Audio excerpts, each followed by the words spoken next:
I was exhausted, the kind of bone-deep tired that comes from pulling a 12-hour night shift at the community hospital on the outskirts of Atlanta. My name is Amara Williams and I'm pushing 30, working as a pharmacy clerk by day and volunteering as an aide whenever I can. The fluorescent lights buzzed overhead like angry hornets, casting harsh shadows on the linoleum floors that I'd mopped countless times. It was 7 a.m., and the morning sun was just starting to filter through the grimy windows, turning the waiting area into a hazy glow. My back ached from bending over counters, dispensing meds, and helping patients who could barely afford their prescriptions. But before clocking out, I always did one last sweep of the hallways, old habit from losing my little brother to a fever that no one caught in time years ago. The place was quiet, save for the distant beeps of monitors and the shuffle of early shift nurses.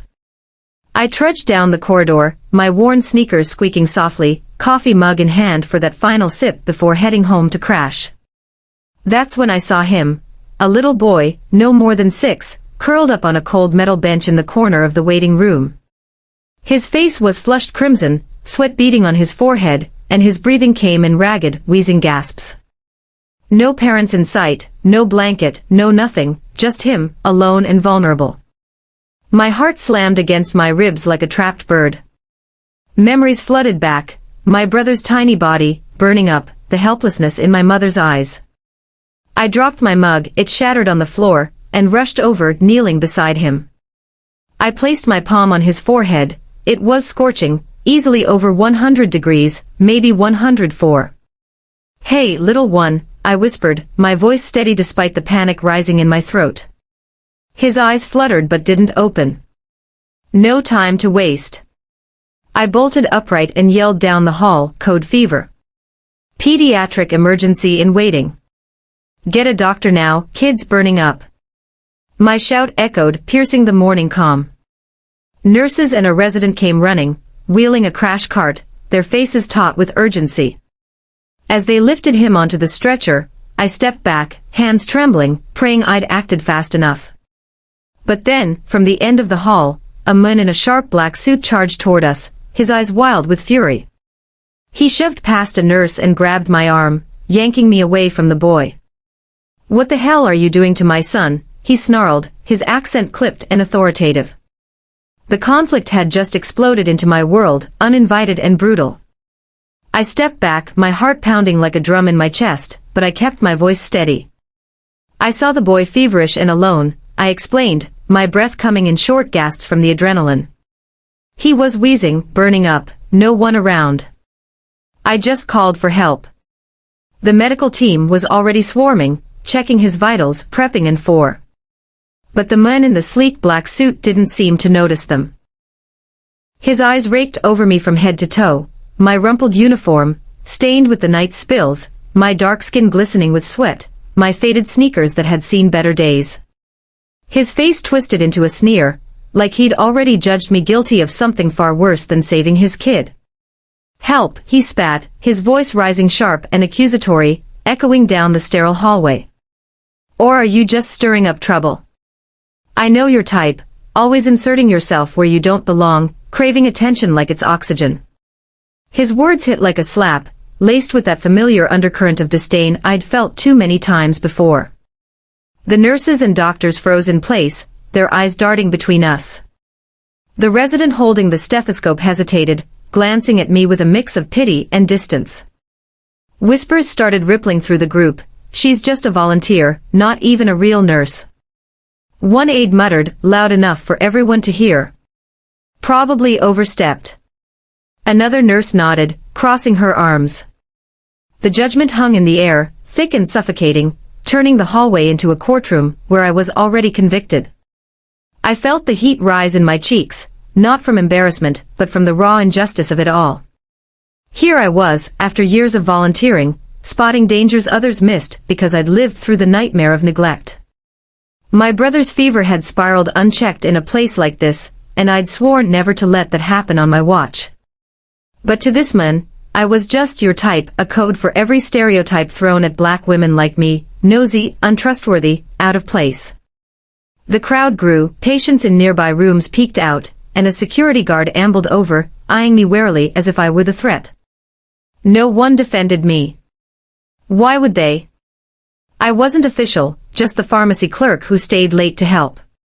His accusation amplified the whispers, making me feel small, exposed, my dignity shredded in front of strangers.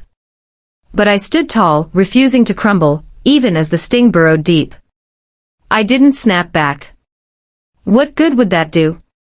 In that frozen moment, with the medical team wheeling the boy away, and the whispers buzzing like flies around us, I bit my tongue. Years of being overlooked, of having my intentions twisted because of my skin, had taught me that arguing only fueled their fire. Instead, I fixed my gaze on the child, his small chest rising and falling unevenly as they rushed him to the ER.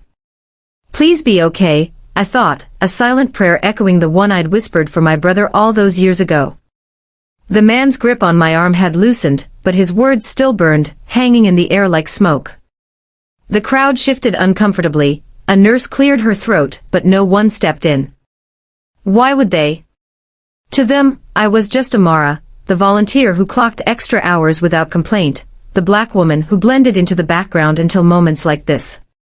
His accusation, your type, was a dagger I'd felt before, in job interviews, on buses, in stores. It stripped me bare, reducing me to a stereotype in front of colleagues I'd worked alongside for years. My chest tightened, a mix of rage and exhaustion bubbling up, but I swallowed it down.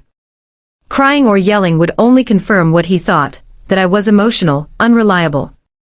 Then, I turned to him, meeting his eyes without flinching. He was tall, composed in that expensive suit, exuding the kind of privilege that made people like me invisible. But I wasn't scared, wasn't weak. My voice came out calm, measured, cutting through the tension like a scalpel. You might be someone important, but if we'd waited 5 more minutes, your son could have seized from that fever. I chose to act instead of standing by. The words hung there, not angry, just factual, a quiet challenge to his judgment. His face flickered, surprise flashing in his eyes, but he said nothing. The hallway seemed to hold its breath. I straightened my uniform, ignoring the stares, and walked away. My footsteps echoed steadily down the corridor, each one a reminder that I'd done right, even if it cost me. The whispers followed, but I didn't look back.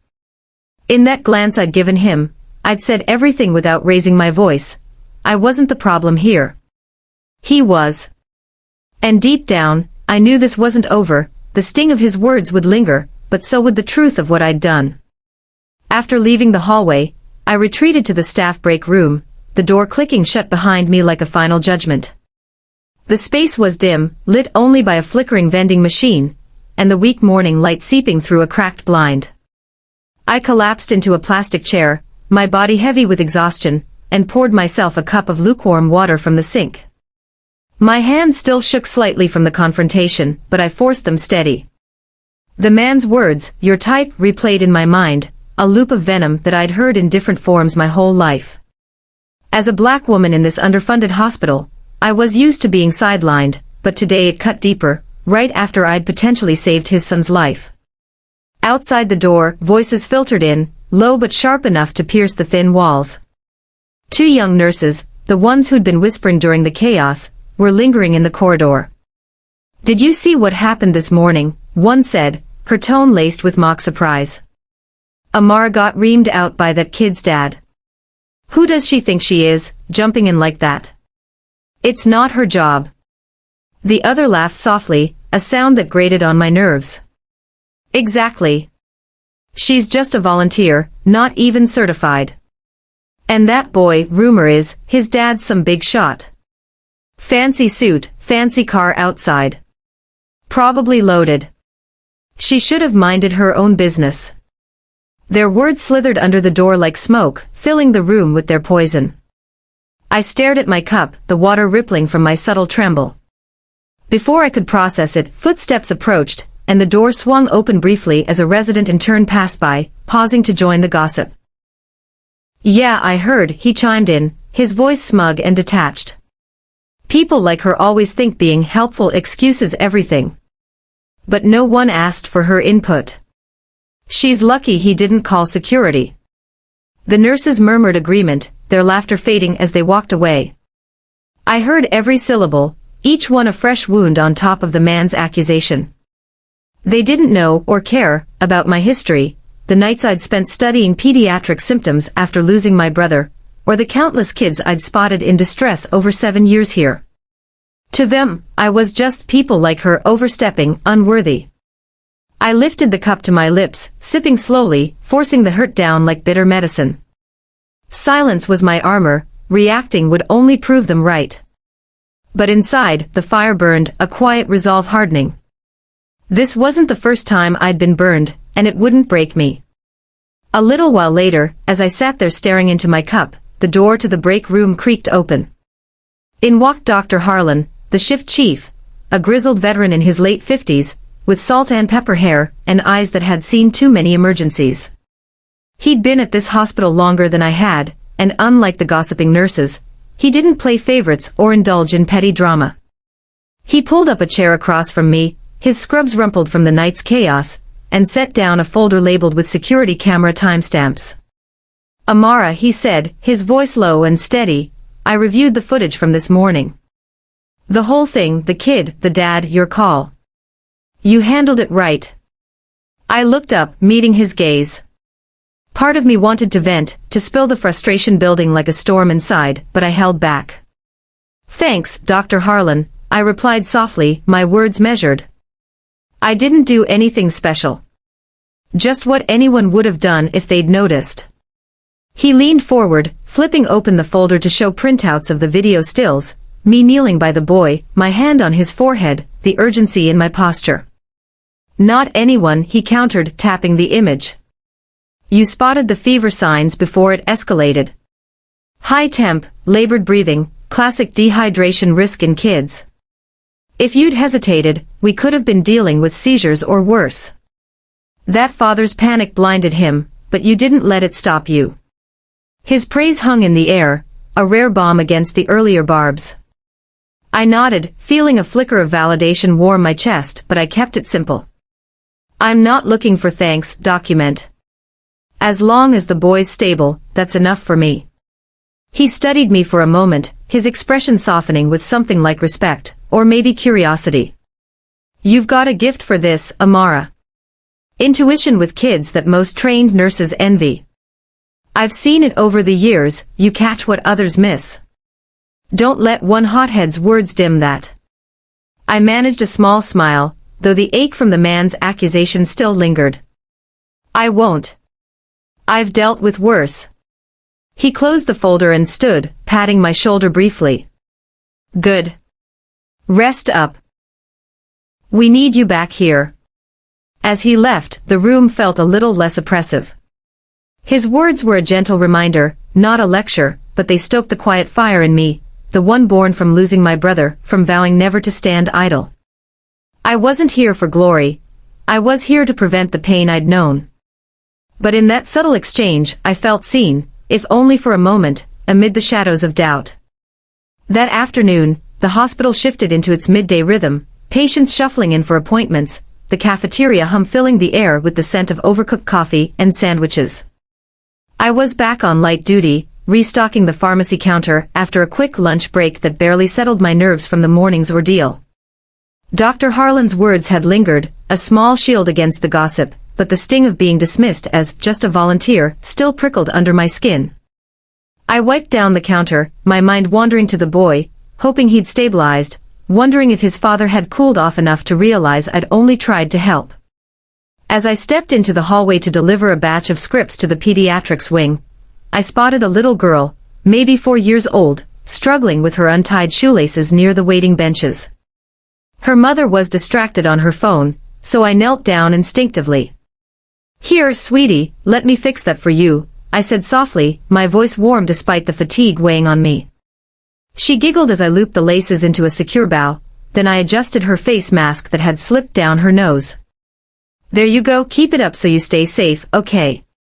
I ruffled her hair gently, and she beamed up at me, her tiny hand waving as her mom finally noticed and thanked me with a nod.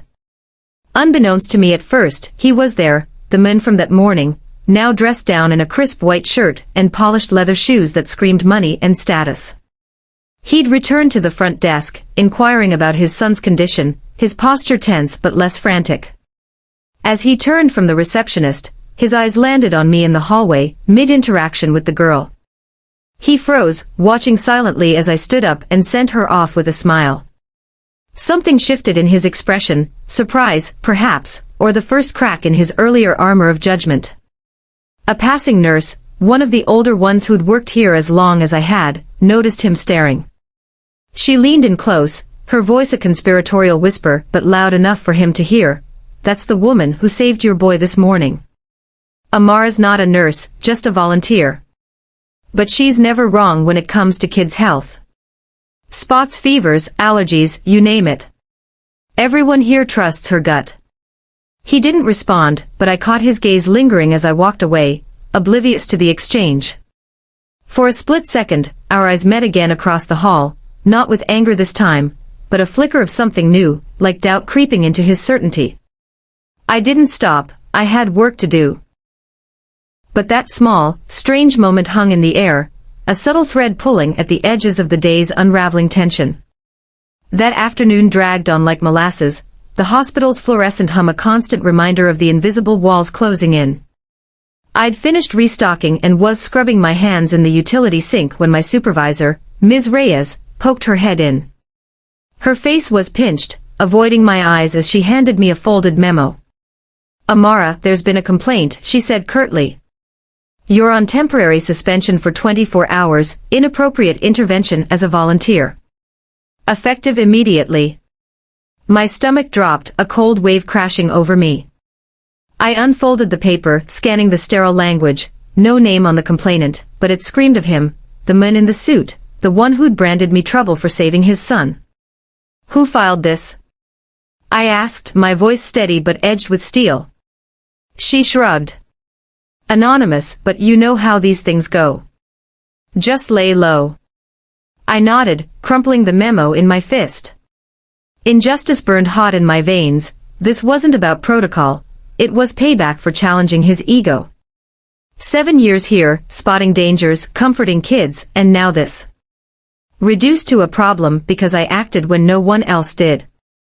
I gathered my things from my locker, the clang of the metal door echoing my frustration. Suspension meant no pay, no shifts, just time to stew in the silence of my tiny apartment.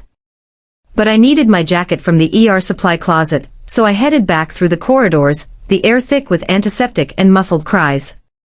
My mind raced. Was this how it always went? Black women like me, always the first to be questioned, the last to be believed. The man's face flashed in my thoughts, his sneer, his privilege shielding him from accountability. I pushed open the ER doors, the bustle hitting me like a wave, monitors beeping, nurses darting between curtains.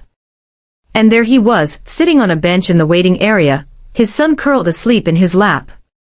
The boy looked peaceful now, color returned to his cheeks, and for mark on his tiny arm.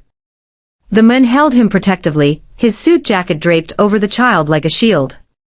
He glanced up briefly, but I stayed back, a few meters away in the shadows of a pillar. I didn't approach. What was there to say? He'd escalated this, turned my help into a weapon against me. My chest tightened with a mix of anger and sorrow. For the boy I'd do it again, but the cost, always the cost. I watched them for a moment, the father's hand gently stroking his son's hair, a tenderness that contrasted his earlier fury. Then I turned away, jacket in hand, the weight of the day pressing down harder than ever. This wasn't over, his actions had just ratcheted the tension to a breaking point. As I lingered in the shadows by the pillar, jacket slung over my arm, I couldn't tear myself away just yet. The boy's peaceful breathing was a small victory amid the storm raging inside me. His father's complaint had turned my act of kindness into a noose around my neck. Suspension meant explaining to my landlord why rent might be late, meant doubting every instinct that had driven me here for years. But as I watched, an older doctor, Dr. Ellis, with his wire-rimmed glasses and decades of ER scars, ambled over and sat down beside the man on the bench. Dr. Ellis had been kind to me over the years, nodding approval at my quick calls on fevers or rashes that others overlooked. He didn't see me standing there, but his presence felt like an unintended ally in this twisted drama. "I heard about the complaint you filed on Amara," Dr. Ellis said casually, his voice carrying in the quiet waiting area, gravelly from too many overnight shifts. He adjusted his stethoscope around his neck, glancing at the sleeping boy. The man stiffened, his protective hold on his son tightening, but he didn't look up. "I don't need anyone touching my kid without permission," he replied coldly, his tone clipped and defensive, like a wall slamming down. There was no remorse in it, just entitlement, the kind that came from a world where people like him called the shots without question. Dr. Ellis chuckled softly, not mocking but knowing, leaning back against the bench. "Your son hit 104 degrees, son. You were in the restroom when she found him, alone, wheezing like that. If Amara hadn't acted, we might be wheeling him to ICU right now for dehydration complications or worse." He paused, letting the words sink in, his eyes scanning the man's face for a crack. "She's saved more kids in this place than some residents. Volunteer or not, her eye for trouble is spot on." The air thickened with tension. I held my breath, my heart thudding as I eavesdropped from afar. The man's jaw clenched, his fingers drumming lightly on his son's back, but he said nothing. No defense, no retraction, just silence, heavy and telling. For the first time, doubt flickered across his features, his earlier certainty crumbling under the weight of facts. I felt a twisted satisfaction watching it unfold, even from the sidelines. Dr. Ellis's words weren't for me, they were truth, plain and unvarnished, chipping away at the man's armor. He shifted uncomfortably, glancing down at his boy, perhaps replaying the morning in his mind. The doubt was seeding now, outsiders planting questions he couldn't ignore. But as empowering as it felt, it didn't erase the ache, the system that let one complaint sideline me while he sat there unscathed. I turned away finally, slipping toward the exit, the scene burning into my memory like a brand. As the conversation between Dr. Ellis and the men unfolded, I stayed rooted in the shadows, my jacket clutched like a lifeline. The doctor's words hung heavy, chipping away at the man's defenses, but I didn't dare move closer. My suspension burned in my pocket, a reminder that his complaint had real consequences, lost wages, tarnished record, the kind of setback that could snowball for someone like me, scraping by in a system stacked against us. Yet, as I watched, the boy stirred in his father's lap, his small eyes fluttering open. His voice was weak, raspy from the ordeal, but clear enough to slice through the tension. "Daddy, where's the brown lady? She was so nice, she held me, and it felt cool." The man froze, his hand pausing mid-stroke on the boy's back. He looked down at his son, then out into the hallway, his eyes scanning until they locked on me. I was already turning toward the elevators, ready to escape the building that had become a battlefield. My heart pounded, a mix of vindication and weariness, his child's innocent words confirming what I'd done, but too late to undo the damage. Footsteps echoed behind me, quick and purposeful. I didn't stop, but he caught up just as I reached the elevator doors, his presence looming like a storm cloud. "Wait," he said, his voice lower now, stripped of the morning's arrogance. He stepped in front of me, blocking my path without aggression, his suit still impeccable but his posture humbled. The boy, now awake and peeking over his shoulder, waved shyly. I didn't know who you were. But I'm sorry." His eyes met mine, flickering with regret, perhaps realizing the weight of his snap judgment.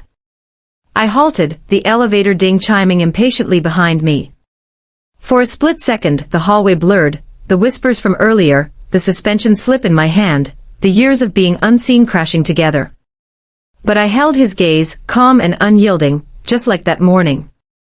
No anger in my voice, no plea for validation, just truth, sharp and unwavering. "It's fine," I said evenly. "I don't need you to know who I am, just be grateful your son's still here." The words landed like a quiet thunderclap, not accusatory but piercing, forcing him to confront the fragility he'd ignored in his panic.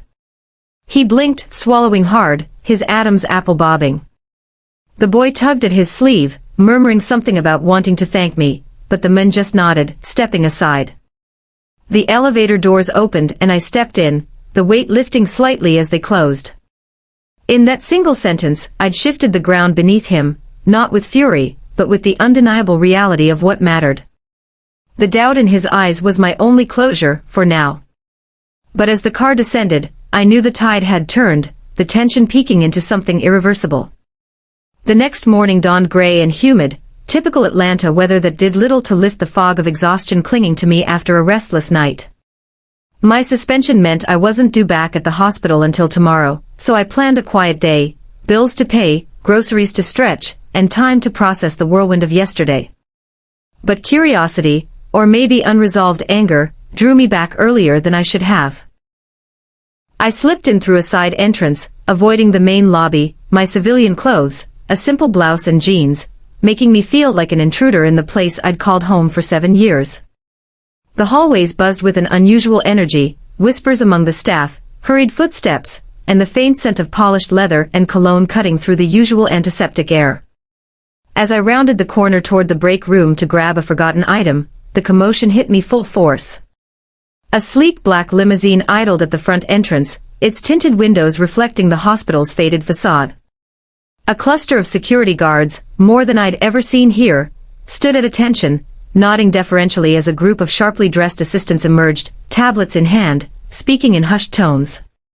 At the center was him, the man from yesterday, now in a tailored suit that screamed quiet power, his expression composed but urgent.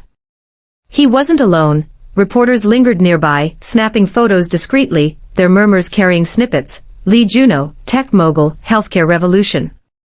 My breath caught. I'd heard the name before, in passing news scrolls about innovative medical apps transforming clinics across Asia. But seeing it connect to him, the father who'd dismissed me, filed the complaint that sidelined me, sent a jolt through my core. The morning papers I'd skimmed at home confirmed it, headlines blaring, Lee Juno, founder of Asia's largest health tech platform, announces U.S. partnership for smart hospitals. He was here to seal a deal, perhaps, turning our underfunded facility into a flagship project. Staff parted like the Red Sea as he strode in, his entourage trailing, discussing blueprints and funding in low voices. The director rushed out to greet him, handshake firm, smiles all around.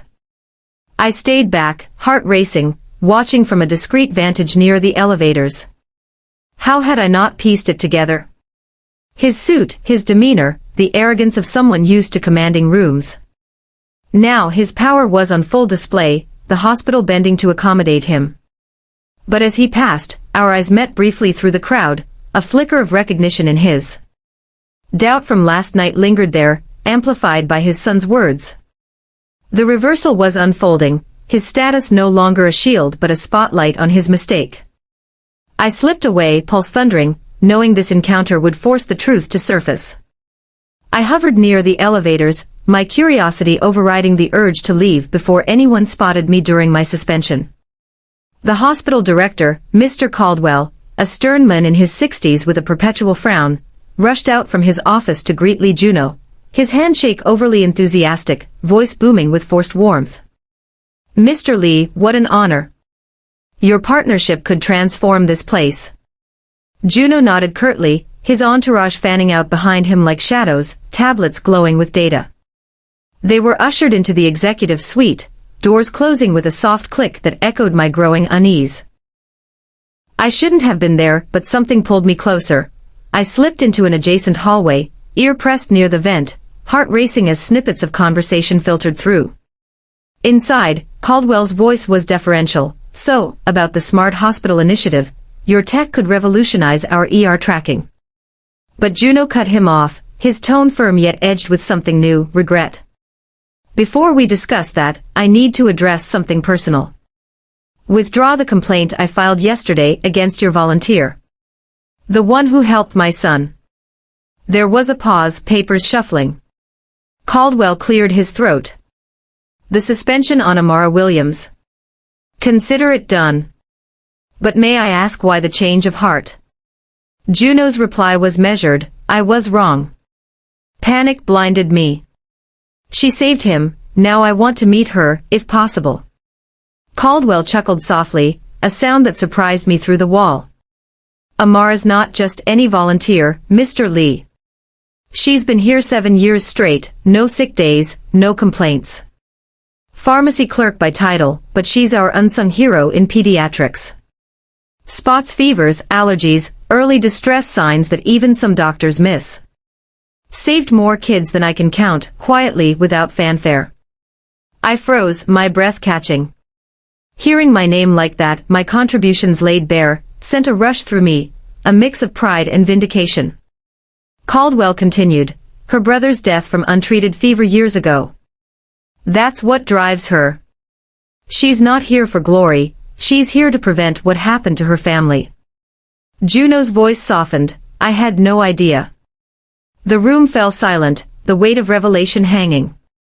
I stepped back, pulse thundering. My identity, my pain, my purpose, was being unveiled not as a weakness but as strength. This mogul, who'd dismissed me as trouble, now faced the truth. I wasn't invisible. Caldwell's smile was audible in his next words, she's exceptional. Let me page her. But I was already moving, slipping away before they could summon me. The reversal hit like a tidal wave, his power, once a threat, now amplifying my story. Yet, as I exited the side door, a storm brewed inside. Forgiveness wasn't automatic, but this moment cracked open the door to justice. As the director's words echoed in my ears through the vent, she's exceptional. Let me page her, I stepped back from the wall, my heart slamming like a freight train. Paged. During my suspension. Part of me wanted to bolt, to let this mogul stew in his regret without giving him the satisfaction of closure. But another part, the one forged in fire from years of being overlooked, of turning pain into purpose, pushed me forward. I couldn't hide forever, this was my turf, my truth. I smoothed my blouse, took a deep breath, and walked to the executive suite door. Before Caldwell could summon me over the intercom, I knocked lightly and entered. The room was a stark contrast to the chaotic ER, polished wood desks, floor-to-ceiling windows overlooking the parking lot where Juno's limousine idled like a sleek predator. Caldwell looked up, surprised but nodded approvingly.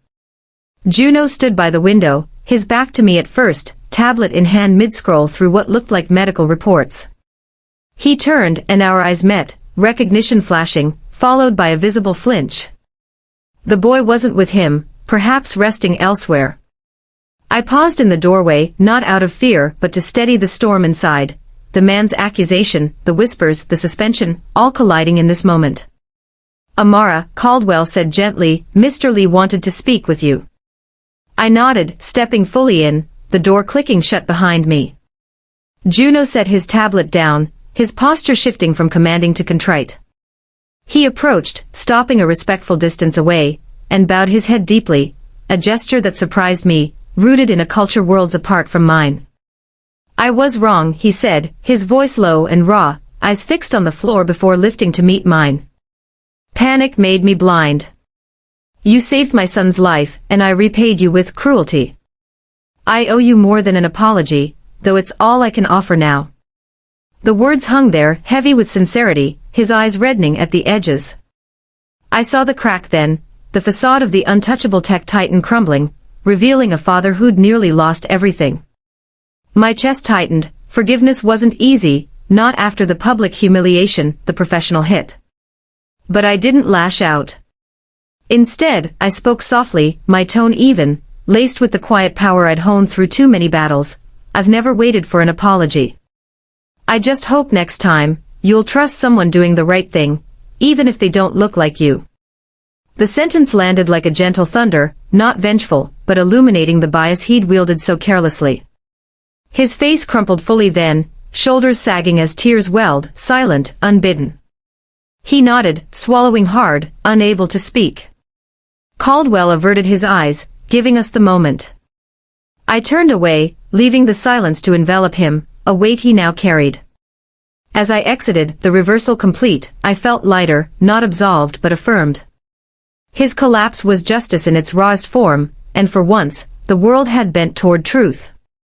A week later, the hospital felt both familiar and foreign as I stepped through the side entrance, my badge scanning with its usual beep. The suspension had lifted quietly, Mr. Caldwell's doing, no fanfare, just a memo in my inbox reinstating me without a mark on my record. I'd spent those days in my cramped apartment, replaying the confrontation, the apology, the raw vulnerability in Juno's eyes as he crumbled. It wasn't triumph I felt, but a quiet shift, like the world had tilted ever so slightly toward fairness. No flowers waited at my locker, no applause from the staff who'd whispered behind my back. Life here didn't pause for personal victories, patients still flooded in, monitors beeping their endless demands. I changed into my uniform, the fabric stiff from disuse, and headed to the break room for my shift brief. That's when I saw it, a new bulletin board notice, pinned prominently amid the faded flyers for flu shots and union meetings. Effective this month, it read in bold type, New Emergency Response Training Program for Volunteers and Staff. Modeled after the quick assessment protocols demonstrated by Amara Williams in recent pediatric interventions. Sessions start next week, sign-up required. My name, right there, etched in official ink. I stood frozen, reading it twice, the words blurring slightly. No one had told me, perhaps Caldwell had pushed it through after Juno's visit, turning my overstep into a blueprint for others. I didn't smile or tear up, I just absorbed it, a small spark igniting in my chest amid the embers of doubt. This place, where I'd been humiliated in front of colleagues, now echoed my methods as standard. It wasn't revenge, it was validation, hard-won and understated. I grabbed my lunchbox from the fridge and headed out, tying my apron as I went. The first bed in my round was Mrs. Jenkins, an elderly woman recovering from pneumonia. She looked up as I approached, her wrinkled hand reaching for the warm washcloth I offered. "Miss Amara, you're back," she rasped, eyes lighting with recognition. I wiped her face gently, the routine grounding me. "Always," I replied softly. No drama, no spotlight, just the work, the quiet healing that had drawn me here in the first place. As I moved to the next patient, the board's words lingered like a promise. I'd stepped out of the shadows, not as a victim, but as the one who'd changed the rules. On social media that evening, as I scrolled through my feed during a quiet dinner in my apartment, rice and beans reheated from yesterday, a post caught my eye. It was from the official Lee Tech account, the company Juno founded, with its sleek logo of interlocking circuits symbolizing health innovation. The post had gone viral, racking up thousands of likes and shares in hours. The caption read, "Heroes don't always wear capes. Sometimes they wear rubber gloves, carry cotton swabs, and act with a single glance to save a life." Below it, a grainy but poignant photo from the hospital's security camera, me, in my rumpled uniform, cradling the boy in the dim hallway light, one hand on his feverish forehead, the other dialing for help. The golden glow of the overhead lamps cast a soft halo, turning a frantic moment into something almost sacred. I stared at the screen, my fork paused midair. Comments flooded in, "This is what real compassion looks like," from a nurse in California, "Unsung heroes like her keep our kids safe, thank you," from a parent group. Even a repost from a local news outlet, praising the volunteer who turned crisis into hope. It wasn't just words, it was validation from strangers, amplified by Juno's platform. I hadn't posed for that shot, it was raw, unfiltered truth.